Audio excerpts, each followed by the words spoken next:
Assalamualaikum warahmatullahi wabarakatuh.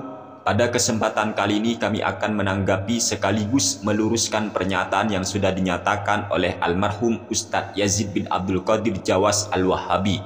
Karena apa yang dinyatakan oleh beliau ini sangat membahayakan bagi orang awam yang belum mengenal ajaran Islam yang sebenarnya. Sehingga apabila pernyataan daripada Ustadz Yazid bin Abdul Qadir Jawas Al-Wahabi ini diyakini kebenarannya oleh mereka, yaitu orang-orang awam, maka ini justru membahayakan umat Islam. Untuk lebih jelasnya, mari kita simak terlebih dahulu apa yang dinyatakan oleh Ustadz Yazid bin Abdul Qadir Jawas Al-Wahabi. Berikut ini videonya. Secara hukum syar'i, tasbih itu boleh atau tidak dipakai untuk berzikir? Tidak boleh. Beda hukumnya. Dan itu yang kuat pendapat. Tasbih itu menyerupai orang-orang Nasrani, orang Hindu, Buddha.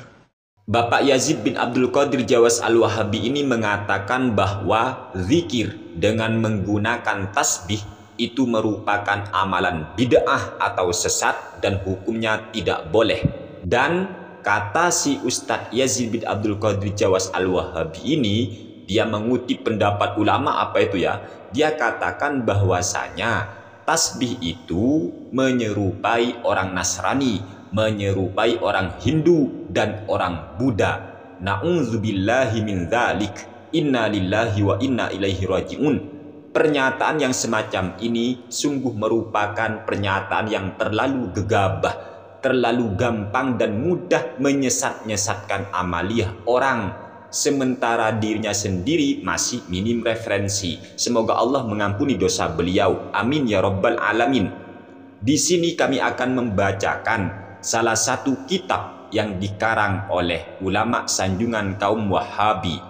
Di dalam kitab Liqaul Babil Maftuh, ini karya Imam Ibnu Utsaimin, tepat di juz ketiga halaman 34. Kita tahu Ibnu Utsaimin ini merupakan salah satu ulama Arab Saudi yang sangat disanjung oleh kaum Wahabi.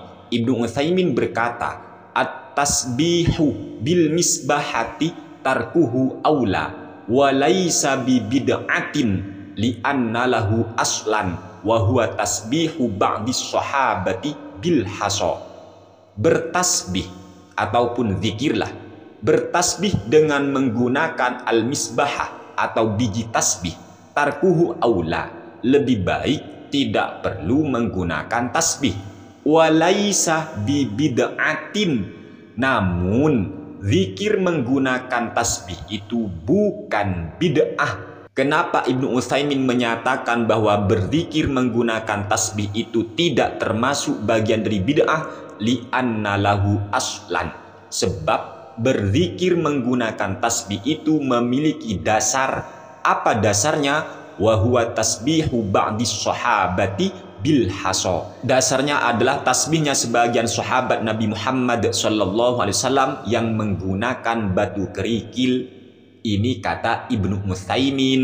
Bahkan seorang ulama yang sangat disanjung oleh Ustadz Yazid bin Abdul Qadir Jawas Al-Wahabi, yaitu Imam Ibnu Taimiyah, yang mana kita tahu dalam salah satu ceramahnya, Ustadz Yazid bin Abdul Qadir Jawas Al-Wahabi menyuruh umat Islam agar membaca kitab yang dikarang oleh Imam Ibnu Taimiyah, yaitu kitab Majmu'ul Fatawa. Ternyata dalam kitab Majmu'ul Fatawa, tepat di juz ke-22 halaman 506, Imam Ibnu Taimiyah beliau berkata, wa amma adduhu bin nawa wal hasa wa nahwi dzalika fahasanun. Menghitung bacaan tasbih menggunakan an-nawa, menggunakan biji-bijian, wal hasa atau menggunakan batu kerikil, batu kecil, wa nahwi dzalika dan semacamnya, fahasanun, maka hal tersebut baik. Wa kana minas sahabati radhiyallahu anhum may yaf'alu dzalika, dan ada sebagian sahabat Nabi Muhammad SAW yang melakukan hal yang demikian, yaitu ada sebagian sahabat ketika zikir menggunakan batu kerikil ataupun biji-bijian. Wa qad ra'an nabiyyu sallallahu alaihi wasallam ummal mu'minina tusabbihu bil hasa wa aqarraha ala dzalik. Bahkan Kanjeng Nabi Muhammad sallallahu alaihi wasallam pernah melihat Ummul Mukminin yang bertasbih menggunakan batu kerikil dan Nabi menyetujui perbuatan beliau.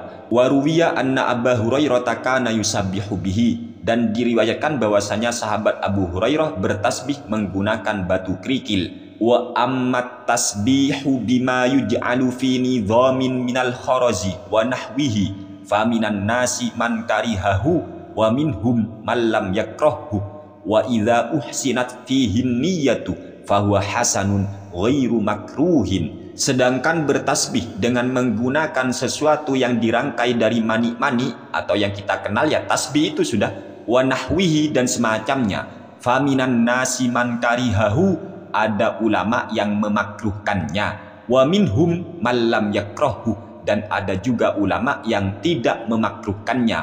Wa idza uhsinat fihi niyyatu fahuwa hasanun ghairu makruhin.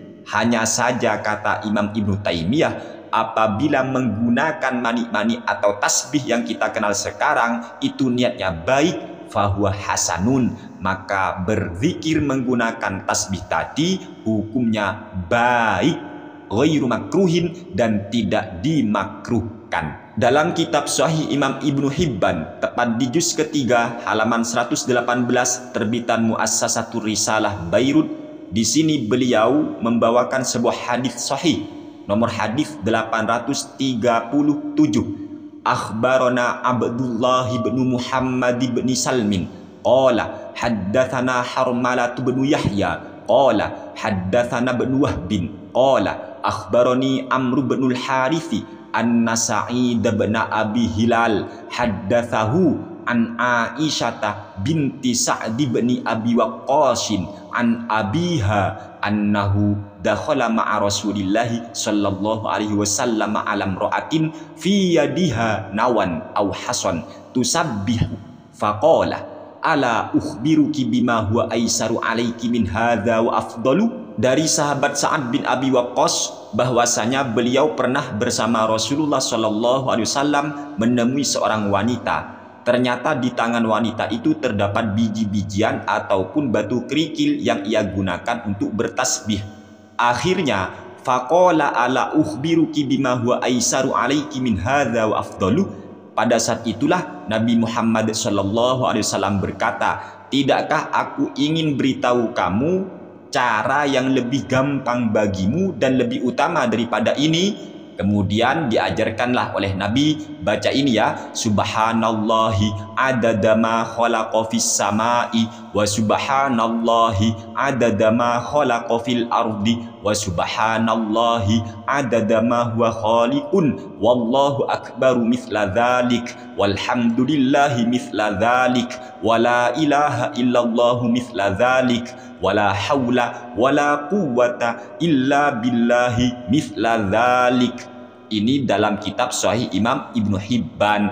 Hadis ini dikomentari oleh Asy-Syaikh Ibnu Nujaim Al-Hanafi, yaitu ulama yang bermazhab Imam Abu Hanifah, dalam kitabnya yang bernama Al-Bahrur Ra'iq Syarhu Kanzid Daqa'iq, tepat di juz kedua halaman 31 terbitan Darul Kitab Al-Islami.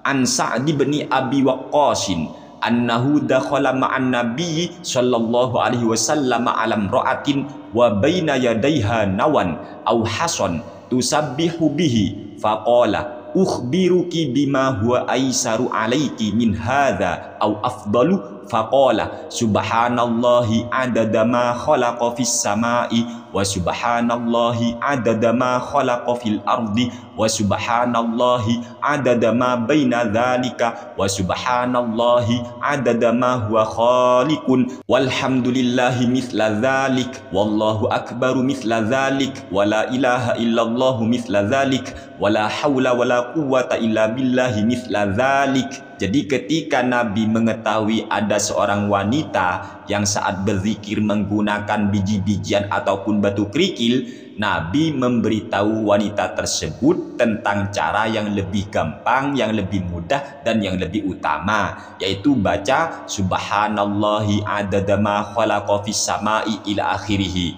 Kemudian hadis ini dikomentari oleh beliau, yaitu Asy-Syaikh Imam Ibnu Nujaim Al-Hanafi, kata beliau, falam yanhaha an dzalika. Nabi pada saat itu tidak melarang wanita tersebut berzikir menggunakan biji-bijian ataupun batu kerikil. Wa innama arsyadaha ila ma huwa aisaru wa afdalu.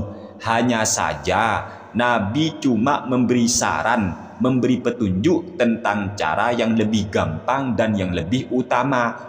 Walau kana makruhan, andaikan perbuatan wanita tersebut makruh, dibenci oleh Nabi, la bayyana laha dzalika. Tentu Nabi pasti sudah menjelaskan hal yang demikian, bahwa Nabi tidak senang. Tapi nyatanya tidak diingkari oleh Nabi. Nabi hanya memberi petunjuk dengan cara yang lebih gampang. Begitu hukum zikir menggunakan tasbih, tidak bid'ah, tidak sesat, bukan menyerupai orang Nasrani ataupun Hindu dan Buddha atau orang kafir. Enggak. Oleh sebab itulah waspada, hati-hati menyamakan orang muslim dengan orang kafir.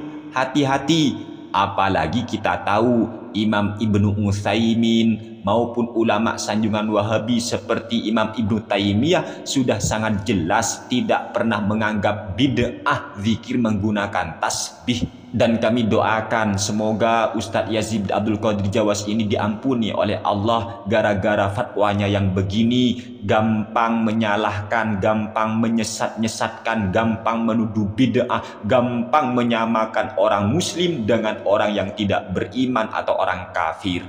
Semoga diampuni dosa-dosanya ya. Semoga. Amin ya rabbal alamin. Sekian, terima kasih dari kami. Semoga bermanfaat. Hadanallahu wa iyyakum ila syiratihil mustaqim. Wassalamualaikum warahmatullahi wabarakatuh.